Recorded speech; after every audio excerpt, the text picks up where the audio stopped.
Good morning, dear colleagues. I would like to welcome you to Moscow Urban Forum 2021.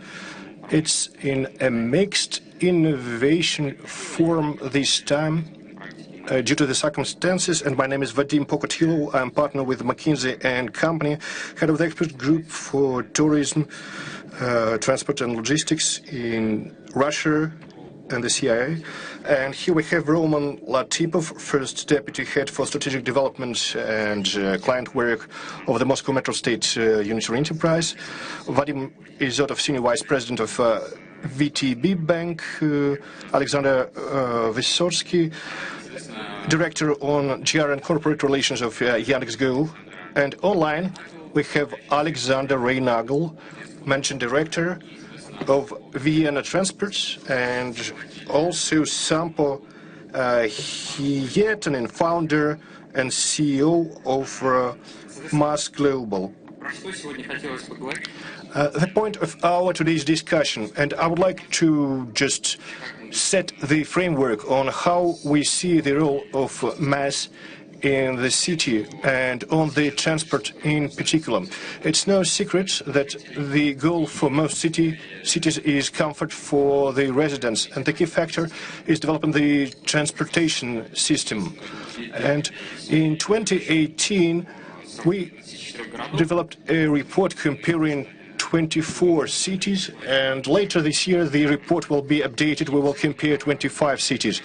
And overall, we think about a transportation system in terms of physical availability as Maslow pyramid. So at first we were focused on physical availability, metro, trams, car sharing. So if they are not physically available, they're not available. Then financial availability for a person to be able to pay and go, pay as you go, the principle. Then it should be efficient to get to a point of destination as fast and quickly as possible. Then we think about planning and environmental factor, and at the end of the day, the integrity. And all this story with MaaS and digital services is a story where the physical aspect is connected to the virtual world. And Moscow managed to make a big breakthrough in recent years, and now Moscow is top 3 among 25 mega cities in terms of how e-services are developed, and it has to do with the mobile apps, Wi-Fi, the ticketing and the billing systems. And today we would like to talk about how these goals could be achieved and what else we have to learn from other cities, what else we can borrow. So I would like to begin with a question to you, Roman. So the question is, what Moscow did to reach this level, and what should we expect for the future? Thank you, Vadim. We prepared some slides, a little presentations to tell you what we did and what is ahead. So let's have a look at the past and take 2010 as the point of reference. So we used to have 4.6 billion passes, and 100% of them were tickets were on paper. We had no integrated tariffs that would allow us to buy a single ticket for the railway, metro, tram and trolley.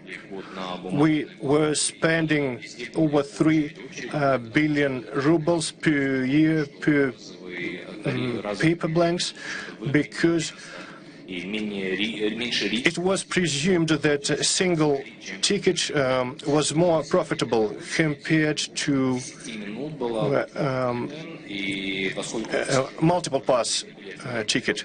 And the average line was of 10 years. So, and passengers, it was not uncommon for them to spend 30 minutes a day or 1 day per year. And as Vadim says, well, it's a tiny thing, just buying a ticket, but people were wasting a day per year. So today we achieved 5 billion transactions, and we have single tariffs, and over 33% of people use multiple modes of transportations, 9 million users of mobile apps, and the line to the ticket office is normally of 1 or 2 people, so you can normally buy a ticket to any metro station in just 1 minute, and most of people never go to the ticket office. They pay directly at the turnkey or buy tickets online via a mobile app. So answering the last questions of Vadim, what's coming next? We expect the growth of tickets we want to other central diameters 3, 4, and 5 to be connected. We await the integration of the bigger circle line. We will develop our solutions in the constituents, and we will further develop the MaaS. So what's MaaS? We were expected to have 2 slides. 2 years ago, colleagues from other cities were telling me, we are ready with MaaS, so download the app. In 2019, I was to a city, and I will not tell you what exactly, but I lost my way 3 times before I found my bus from the railway. So MaaS, mobility as a service, it's not a paid service. A person doesn't need a ticket or like Troika card, bus or a trolley. A person just needs to get from point A to B to the point of destination. So MaaS begins with the navigation when we have the exit in metro, exit 1, and what appeared in recent 5 years. And it's also available in all the apps, in Yandex, in Google. People started to use the exit number in the metro as the single reference point. I just get a cross service for all modes of transportation as fast as possible in the most convenient way. And this is where we are going to, and we looked at solutions offered by other cities, but the solution we offer, mobility as a service, would be the largest solution in the world of that scale. And we will unite all operators, Metro, Mosgortrans, the railway, a third-party operator, taxi, car sharing, kick scooters, bicycles, very different operators. And Moscow will be the first city in the world to integrate the system, not at the level of just an app or another plastic card number 21, but it will be an integrated navigation system. Thank you, Vadim. Well, as always, the level of ambitions in Moscow is really breathtaking. You just sit with your mouth open for 2 minutes. We live in the city, but I believe we shouldn't only focus on the negative experience of other cities, but on their successes as well. And I would like to extend the idea that MaaS is not an app, but an extended functionality. So let's have a look and what our colleagues from other cities could do. Like what our colleagues achieved with WIM app.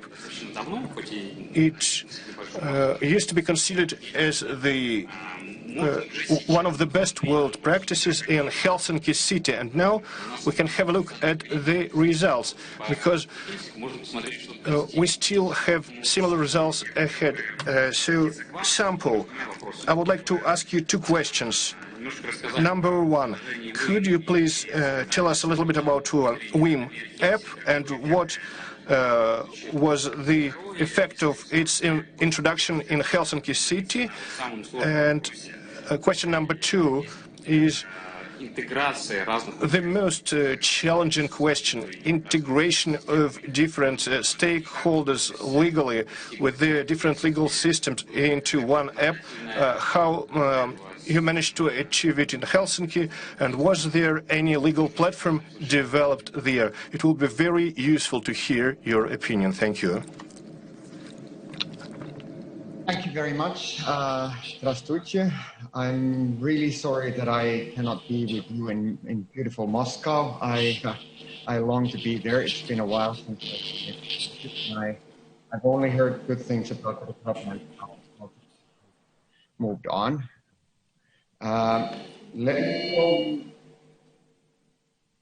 There's a bit of background noise.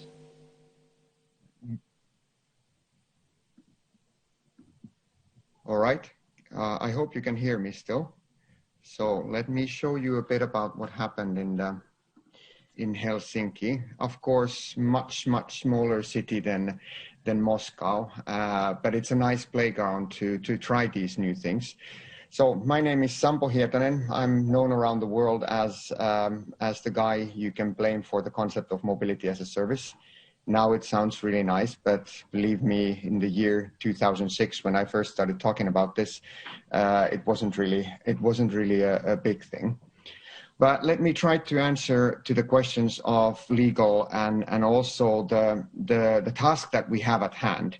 How I see it is that it is about the whole mobility, and I want to really focus in this one on the user, because what we need to be able to do in order to get MaaS going is to be able to answer this one simple question. And actually it's not that simple. And that is, what would it take for a user? Anyone in the audience, you can think of this yourself. What would it take for you to give up your own car? And this is the hard one to overcome, because this doesn't come by just doing technology. It doesn't come by doing all of these. We have to really get to the sentiment of people, and it has to do with the freedom of mobility. Like in the previous one, it has to be extremely easy, because getting into your car is this easy. All you do is you push a button or you start, and you can go anywhere, just about anywhere. And this is something we really need to be able to answer. And this is a question we're trying to pose to ourselves. So what would we have to do, for example, in Moscow, in order for people to say, actually, I do not want to own a car. I have something better with MaaS. It actually fulfills my sense of freedom, my being able to go to places even better. Personally, I think that the one of the biggest question we need to be able to develop or ask is, can we answer to one user that can I take you anywhere, anytime, on a whim, spontaneously? And if we can say that, hey, we can cover all your trips, not just today, not tomorrow, but 6 months and a year ahead, then we are on the same thinking, because when you do buy your car, you're thinking about, am I covered for at least a year? And this is what we've seen with people. I'm now in the middle of Finland, close to Russian border in Lake District. And this is where what people tend to ask me always in Helsinki, that, okay, if you have this great MaaS and I'm giving up my car, how about going to my dacha? How about going to my summer house? Is it possible? And I need to answer yes. And that's why I applaud that you in Moscow, what I heard, are taking car shares, car rentals, all of these to actually fulfill the whole need for going around. So what do you need for MaaS to the experience we have? Everything else. So public transport needs to be the backbone. Most of the trips you can do with that. You need the ride hail and taxis to be on board. You also need the access to cars, the scooters, the bikes and everything, so that people can really feel that it's something that they can relate to. But it's not just that. It's really important to have that navigation. What was surprising in Helsinki for us, that in the beginning, people used about 50% of their trips, they used the navigation. Now it's less than 10%. And the reason is, if I am your operator for mobility, most of your trips are such where you do not want to have a navigation. You just want to see what can I unlock. It's a bit like a golden key or a skeleton key to your world or to your city. So we've had to change from just navigation more into showing what you can actually access. And if we keep that in mind, the question we need to answer is, are we as good as owning a car? Having everything there gets you somewhere. You need to have the navigation. You cannot live without that. It needs to be multimodal, so it takes you everywhere. It needs to unlock. The really important part is that you cannot really jump from one app to another, because like the 21 cards, if you have 21 apps and you need to unlock this bike you see over here, you need to jump to another app, or to take a tier, or to take this, you need to jump to another app. It doesn't, everything needs to be in there. And what now the young people in urban cities like Moscow, they seem to be, they're used to these Netflixes or monthly payments. Actually, they want one single payment somewhere in the level of the car, and they want to access everything with it. All the taxis, all the car shares, all the bikes, all the metros, all the buses and everything. And to keep the willingness to pay, people spend, let's remember, people spend about 20% of household costs into their mobility. We need to have something like a garage. So how we can appeal to the customer is to show that, hey, instead of that car that you normally have, you can actually access a garage full of beautiful things. If there's one thing we've learned, car is a great product. It is something people dream of and have been dreaming for a long time. Now the young people do no longer dream of owning a car, but in order for us to get to the same space, it needs to be well designed. Everything we do has to be top-notch design so that they can feel like, wow, this is it. Now, if we take this further, the legislation in Finland was an enabler. The legislation in Finland started already a long time ago, and from 2018, every provider that within a city or within Finland has to have their interfaces, their APIs open, and have to be able to make a contract so that this aggregation layer that MaaS needs can be done. It's definitely not easy to implement, and I have to say we're still struggling with how that is done, how the technical, how the contracting should be done. But if we move forward, and this is like said in a previous speech, transport defines our cities today. This is actually came from New York, 1939. We had this beautiful picture of cities of Futurama with cars connecting everything and beautiful highways everywhere. Now we're walking into a completely different era of digital, and that means that the way we structure our cities, like corridors, it will change to a logic of hubs that are pluggable. Of course, these are the public transport stations, and they are easily walkable, usable. So the actual change will be much bigger, because if the demand of people no longer will be that, firstly, you actually buy your car, you put most of your money there, but you instead start more and more buying services. Let us remember, out of the expenditure of people, 76% globally go into the car, and that car is used about 4% of the time. So I would argue that the biggest part of this is, can we liberate that money from people, from the car into the services and develop them onwards? Now, the way that the structure or the legal framework and the market design in Finland, and now more and more growing in many places like Belgium, Holland, and even Switzerland, is such that we need to have a lot of these. Like said in previous, if you want to have MaaS, you need to have everything. And all the payments and everything have to be there. For us, the payment part has been the biggest struggle. But if we are going to actually compete against car ownership, there needs to be also lots of operators. So we've been, even in this tiny market of Finland and Helsinki, we've been living with a market approach that is open, so that we can also have competitors offering great solutions for the users.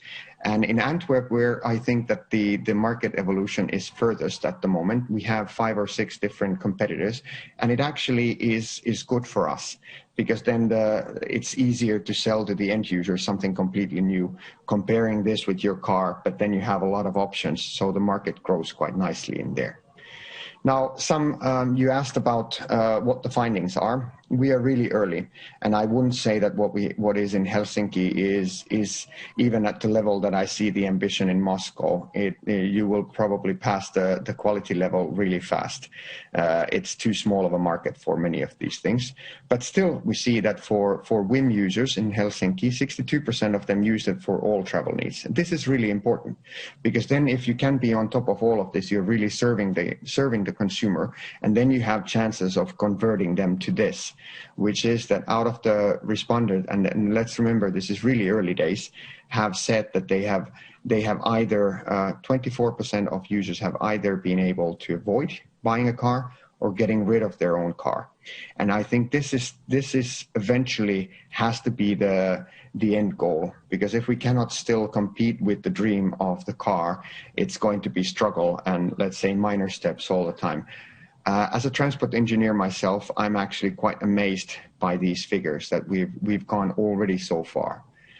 Now, I know in the audience there will be more of those more than 40+ men that will say, no, I will not give up my car, I love my car, and everybody else will love their cars. So as to conclude this, I want to say that, hey, there's still hope. This is a 5-star review we got in App Store for someone saying that he has been using Mercedes and BMWs for about 40 years. And now he tried WIM, and already now he said that this is better than he would have expected. And why wouldn't he use this? So if 40+ men can change their habits, the rest of the world can do as well. I hope I was able to answer your questions. Thanks. Thank you very much for this report, and just some comments. First of all, yes, we see concrete results, and the direction Moscow has taken and the whole world has taken is the correct one. So to move 1 million people from private transport to public transport is our goal in Moscow, and it is maybe more ambitious, and we share your vision. And if we need to take into account the experience of other cities, we would like to attract your attention to another city which has started its moving towards MaaS long ago. It is the experience of Vienna, and they have one of the most successful MaaS systems. And Alexandra, I would like to ask you, what is the gauge of success of the Vienna system, and how could you had this result to move people from private transport to public transport? Alexandra, you have the floor.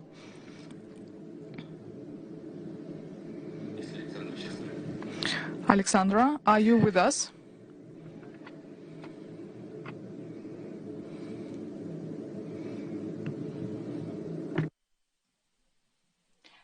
I'm sorry. Is it my turn now? Yes, okay. One moment, I'm sharing my presentation.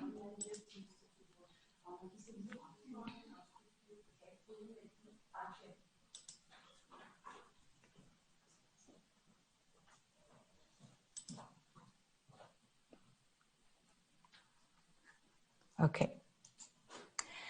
So what will be the contribution of public transport providers in the future smart cities? Let me give you an insight based on Vienna. Good afternoon, ladies and gentlemen. My name is Alexandra Reinare, and I'm Chief Financial Officer of Wiener Linien, Vienna's public transport provider. I hope you can all understand me and see my presentation. Vienna is a fast-growing city, and this trend, urbanization, will continue. We also face trends such as agility, digitalization, personalization, flexibility, sharing, and the so-called Generation Y. These are the challenges we face, but how can we influence citizens to be mobile in a sustainable way? Their numbers are increasing, but the space available is not. Imagine a city where public spaces are for citizens, not for cars and not for trucks and not full of smog and noise. Imagine a city where public spaces are shared by all forms of mobility. And digitalization combined with an ideal range of options for every individual. But how does this look in practice? The solution is to offer people in Vienna the most flexible way of getting from A to B, fast and sustainably. So Wiener Linien has changed in recent years to become from only the public transport provider to a creator and designer of mobility in Vienna and a coordinator for third-party providers. We are responsible for the linkage of public transport, sharing and mobility services under the multimodal umbrella brand WienMobil. WienMobil stands for the multimodal digital world, such as our app, the physical world, such as public transport stops and stations in combination with shared mobility services, and the fare world, such as multimodal fares and subscription packages. All aspects together are important to create and build a multimodal package for people in Vienna to make access using sustainable mobility services as easy as possible. So let's take a look at the first of these worlds, the digital world. The aim here is to provide an easy access solution for everybody, everywhere, at any time, on any device, mobile or on your desktop, for all forms of mobility which is offered in Vienna. A platform offering easy access, one which is open, standardized, offers integration, is scalable and innovative. This platform is the back end. The front end is the app. What are the expectations of our customers? They expect information in real time and personalized, a routing including an end-to-end mobility chain, the means making bookings or reserving services, and also various payment options. And who are the multi-modal services and partners? They are public transport, bike sharing, car sharing, taxi, parking, hire cars, and e-scooter providers, and the like. So let's turn now to the physical world. The physical world consists of a combination of sharing services with public transport services. These include bike sharing, WienMobil Rad, it is called like this in Vienna, and car sharing is WienMobil Auto, under the visible brand WienMobil Stationen, our mobility hubs. Since last year, we have also been responsible for the organization and coordination of bike sharing and car sharing in Vienna. Both services are and will be part of all WienMobil Stationen, of all the hubs in the whole city. Imagine as customer that all services you want to use can be found just around the corner, so there is no need to own a car. The last world is the one of fares and subscription packages. The fare world is our world of multimodal fares, packages and subscriptions, combinations, so to say, of public transport and sharing, offering an all-in-one mobility solution for people in Vienna by offering a package of mobility services from a single company. One-stop mobility shopping is the keyword.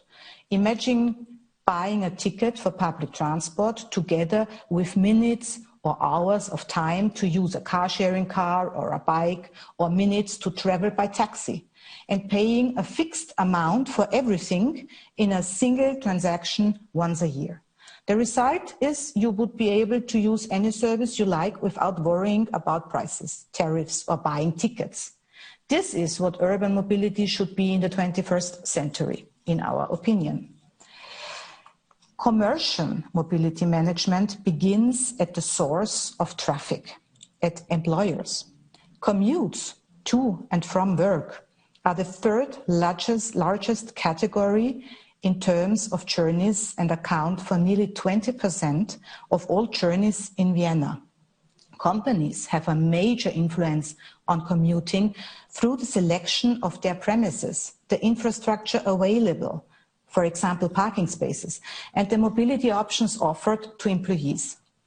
Corporate mobility management is a service which is not only in line with Wiener Linien's mission to holistically consider and plan transport, but also offers several advantages for the companies who implement modern solutions.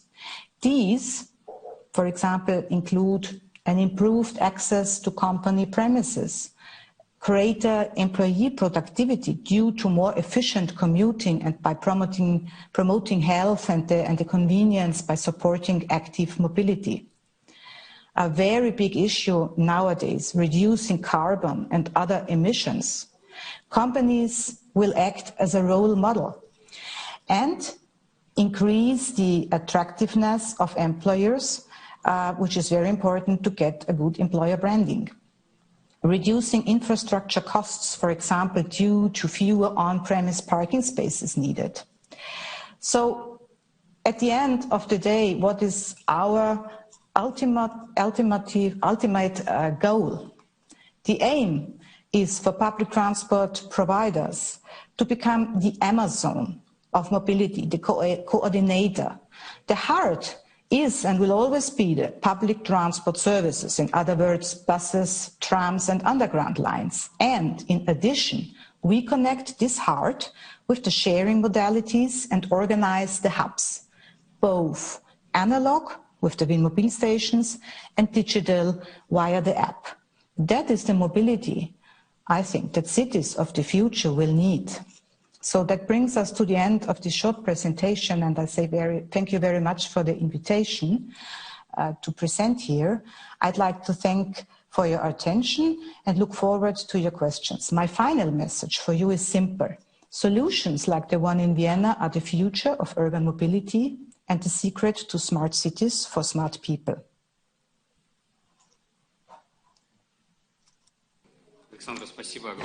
Thank you very much, Alexandra. Your presentation was very inspiring, and I would like to note several points. The fact you have a lot of means of transport and the integration of billing and paying systems, I think that it's really a must-have for this type of applications. There's also one thought, so a special package for corporate consumers, and 70% of car traffic are corporate cars. So I think that it is really very important, and we do not always think about the corporate employees, and so this is one of the directions we need to add into our vision on MaaS, such corporate packages. And Alexander, now I would like to give the floor to you. From the point of view of Yandex, this discussion is ambiguous because your main value is your clients, and I think that you want your clients to be in your Yandex application and not in the urban MaaS. But from the other side, I think that it is also one of your mission to let people move from their private cars to public transportation. So what do you think about this let's say, conflict between MaaS and Yandex, for example? So I will start from the answer, and we do not see a conflict here, and we thought about how we could help people to move in an easier way. And I think that everyone uses one of the applications of Yandex, navigation application or other ones. So it is one of the primary tasks to offer something comfortable to people. So that's why it was very interesting to us. But this was a theoretical model. We analyzed foreign experience and the experience of Finland, for example. But post factum, we have realized what was the issue, because there was, let's say, a wall between a public urban transport and new types of mobility which were developed by such companies as our company. And we see that when there are quite a lot of people who think about the same idea, their interests can interact, and we knew that Roman also and his company had some breakthrough solutions in terms of paying systems adapted to all the public transportation, underground, subway or surface transport. And VTB also plays a very important role because they have very modern solutions. And we deal a lot with improving clients' experience in terms of paying too. And so in taxi, for example, when we had lines in the subway for 10 minutes, it was also very long to wait for your taxi, and the client experience was not the best one. But at some point we realized that what Roman and our colleagues are developing, it represents a possibility for us to develop new products.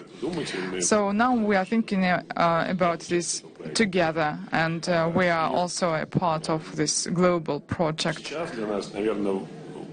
It is important for us now to have the client's experience, which includes different means of transport and the possibility to use our platform or the platform of the Moscow subway or the platform of Moscow urban transportation. It is not the most important thing, but the most important thing is to afford to let people have a comfortable mobility, an easy mobility.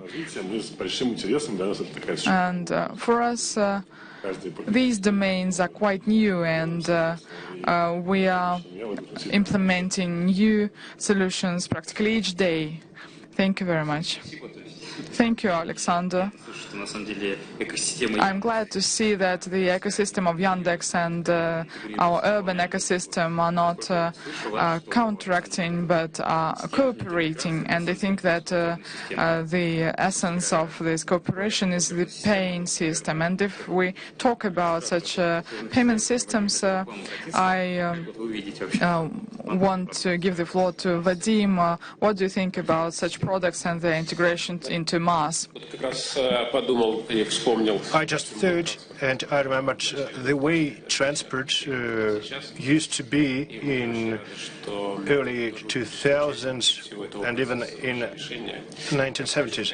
And I'm happy that we are participating in the system. So a bank is a nervous system of the infrastructure, of the transport infrastructure. And we're thinking how link it all together. And the bank is behind interaction between different stakeholders, different legal entities, and we gained a lot of experience. Now we covered all the Moscow megacity region, including the commuting trains with smart cars, and with Yandex we also work together, and we have other players, not just taxis, but other business players. So a bank card would become a key to this infrastructure at stage 1. The next, as Mr. Roman Latipov said, we will convert it into the digital format, so the virtual Troika smart card will be a peer of a payment card. So such processes connect not just passengers but the city and other stakeholders, because you need to collect money, to distribute them correctly, to resolve all the problems. You need an auditing and accounting system, and in future, together with the virtual Troika card, as I see it, and the biometric processes, and I believe that the biometrics will be one of the main identification tools to be used for payment, and it's a serious project in the area of transportation. Overall, I'm very much optimistic when I look at how the transportation system is developing, how it unites different neighborhoods of the city, and how it allows the residents and guests of the city to get access to services, city services in a very convenient way, to pay via MaaS.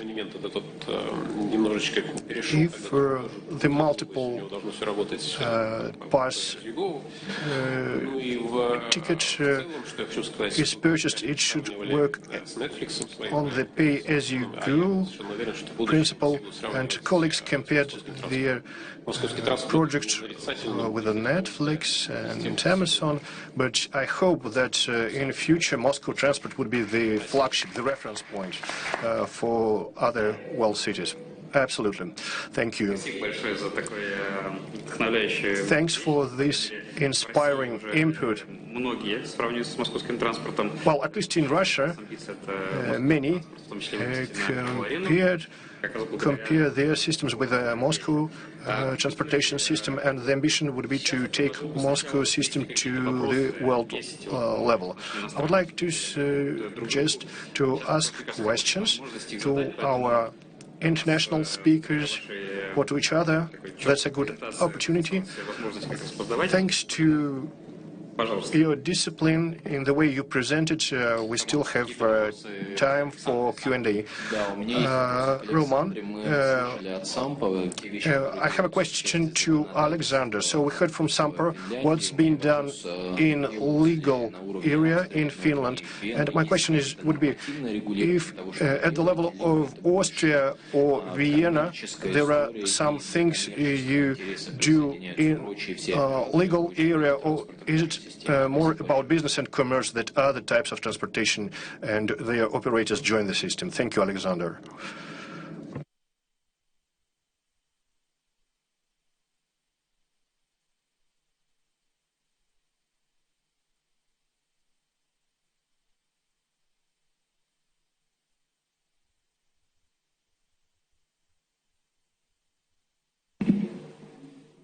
Alexandra, do you hear us?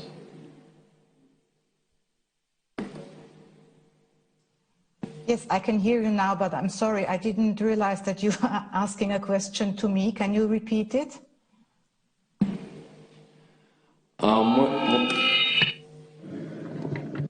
Слышно? Да. Мой вопрос был, Александр, о нормативном регулировании. Alexander, my question was about normative regulation. From Sampo, we heard that in Finland and Helsinki there is a legal regulation for transport operators on how they join apps and systems. And my question would be, if you have statutory acts or legal framework in Austria and Vienna that obliges operators to join the system, or is it more about business and commercial profits operators pursue when they join the system? Thank you, Alexandra.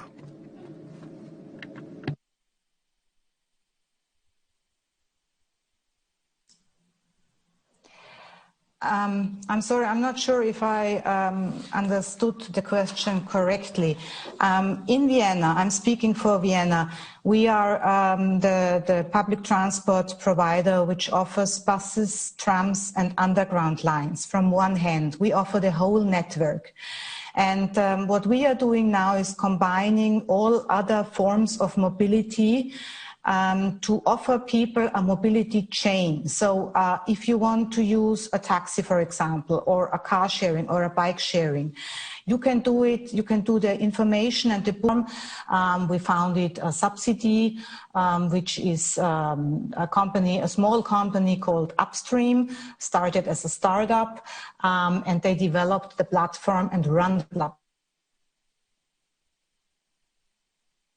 platform for us now, and this is open and standardized. So everybody is invited to take part in this platform and connect via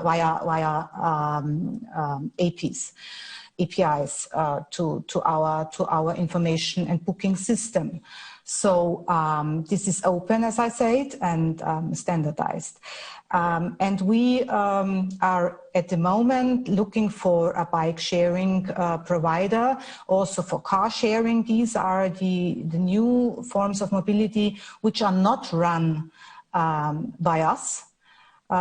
Here we use the market. There is enough and good offer, but we are responsible for the framework. So we are looking or we use the market, but we are setting the regulations and the tariffs. I hope this is nearly the answer you expected. Alexander, just maybe one clarifying question on this one. You say that there is a legal framework. Is there like a legal obligation for the private companies to be part of this platform? I'm sorry, I can't hear you. It's too you're too quiet. So, do you hear me? Yes, now it's better. So, the question is, do you demand from the operators to join to your system with your laws or legal acts? Or is it an offer or an invitation? What is it like? Is it an obligation? As we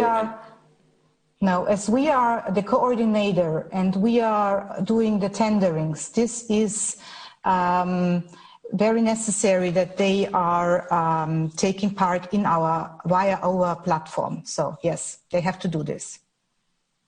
Okay, thank you if they want to offer the service. Yeah, thank you very much. Да, Александр, спасибо. И здесь вот, Александр, теперь обращаюсь. Thank you, Alexander.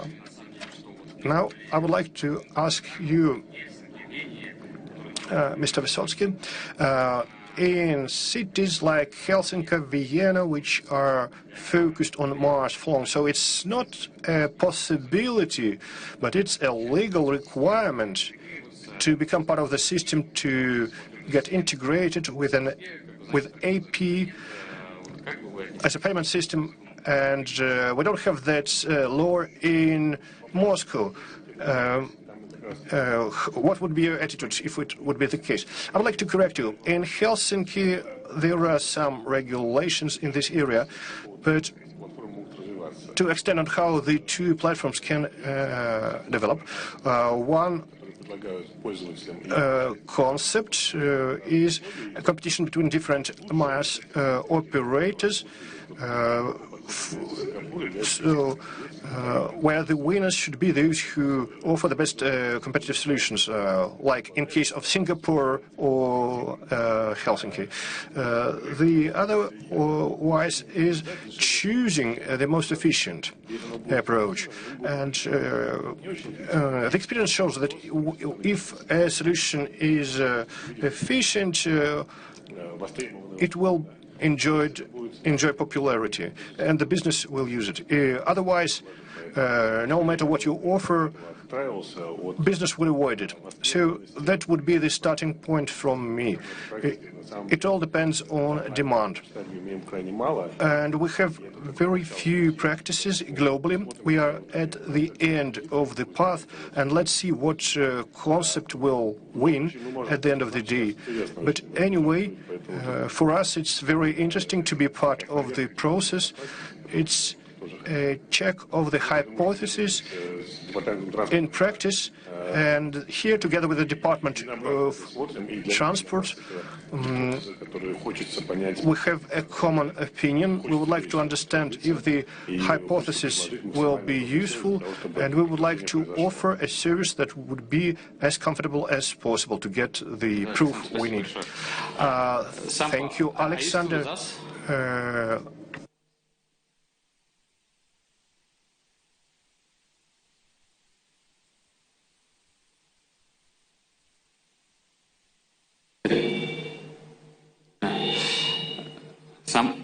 Sampo, can you hear me well? Yes, very good. I hear you. Very good. Sampo, one question. So how do you motivate different players, especially private mobility providers, to be part of MaaS system in Helsinki? In particular, are there any legal acts that kind of oblige them to be part of the system, or like what are the incentives for them to be part of the system? We've realized that the legal framework in Helsinki, but especially with the monopolies, it's sometimes harder. So let's remember we are live in Finland, in Belgium, now in Switzerland, partially in Vienna, but since it's now monopolized, it's pretty hard to be there, in Japan and some other areas. Now, how we do it with different players, it's quite simple. This is laws of business. If we are considered as another sales channel or like a corporate customer, and then it is our job to make the customers pay more or actually be excited about these combined packages. So it is normally the best way of doing that is just that we have commercial deals. We have now integrated roughly about 50 players in 7 countries. We have contracted roughly about 100. And it comes from having a trust that, okay, we're not the bad guys. We can actually help. And like I said, we are an added sales channel. Maybe as a comment to being an Amazon, it's nice if a city can be Amazon, but let's remember Amazon is global and they also scale globally, not citywide. And if there's one thing we've learned from being actually with the consumer is that, sorry to say, but their dream is not just the city. Their dream is actually the whole country, the whole Europe, the whole world. And unless we can scale for that, let's remember for many of the great cities, and especially great big cities, car is meant to go outside of the city, not really to be inside.